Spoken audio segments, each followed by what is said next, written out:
ज्यावेळेस कोणतीही व्यक्ती किंवा पेशंट हा डॉक्टरांकडे गेल्यानंतर त्याचे वैयक्तिक आयुष्यातल्या काही गोष्टी असतात ते डॉक्टरांशी शेअर करतात, कारण चांगल्या पद्धतीची ट्रीटमेंट ही पेशंटला मिळावी.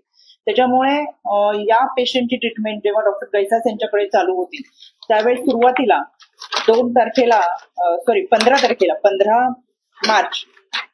15 मार्चला पहिल्यांदा पेशंट हे डॉक्टरांना भेटलेले आणि त्यांनी 15 तारखेला भेटल्यानंतर 15 मार्चला भेटल्यानंतर त्या अगोदरची जी ट्रीटमेंट चालू होती किंवा कशा पद्धतीने ट्रीटमेंट घेतली आणि पेशंटची सर्व मेडिकल हिस्ट्री डॉक्टरांना सांगितलेली होती, तसं डॉक्टरांनी याच्यामध्ये सुद्धा नमूद केलेलं होतं. आणि पेशंटची मेडिकल हिस्ट्री फक्त डॉक्टरांना माहित होती.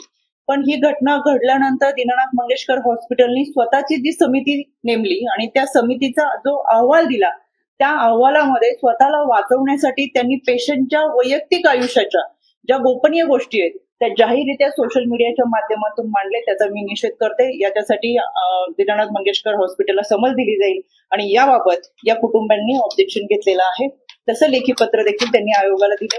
या पत्रामध्ये राज्य महिला आयोगाला त्यांच्या संपूर्ण कुटुंबातल्या महिला सदस्यांनी हे पत्र दिलेलं आहे की आमच्या आयुष्यातल्या गोपनीय गोष्टी या स्वतःला वाचवण्यासाठी दीनानाथ मंगेशकर हॉस्पिटलच्या समितीने जाहीररित्या सोशल मीडियाच्या माध्यमातून मांडलेले आहेत. त्याच्यावरती कारवाई केली जावी आणि या अनुषंगाने देखील आजच्या बैठकीमध्ये चर्चा झाली.